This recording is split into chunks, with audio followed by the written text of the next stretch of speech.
I will talk briefly because those things are interesting in terms of some recent developments, and it points to the government economic policy that they are pushing through the auspices of the IMF and the World Bank. Recently, we would have witnessed that TSTT's management would have been making some maneuvers with respect to our pension plan. And we have two pension fund plans in the company. One on the former telco workers, which would gradually come to an end so that the workers would have been able to benefit from the massive surplus that would have accumulated in the plan. And there is a current TSTT plan for workers that came into the company after 1991. We have been reliably informed that the Minister of Finance is giving instructions for the TSTT management to lay their hands on the surplus in the telco pension fund plan. And what they have done is to transfer managers from one plan into the next without authorization. And they have done that in a kind of clandestine and underhand manner. And when we discovered what was taking place, we had to go to the High Court. So on Monday of this week, we were able to gain a High Court injunction preventing the TSTT management from conducting the election of the telco pension fund plan.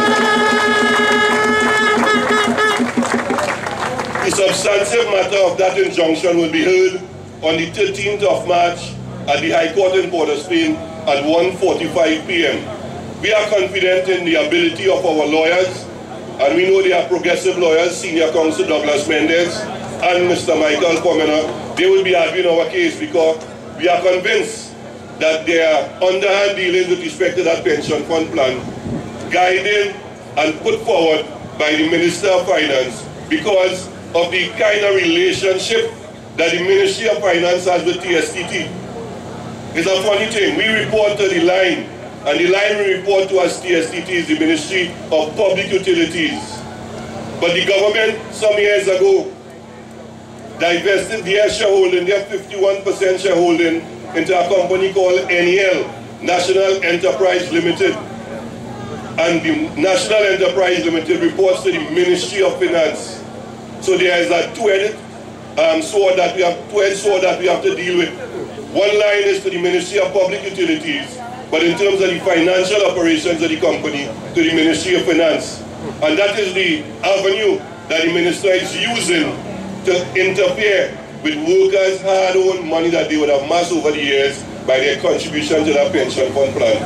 We have made a commitment that Dukaran will have to ensure that he kill everybody in that telco pension fund plan before he lay hands on that money. That's the only way they could touch that money. No other way. We're convinced about that one.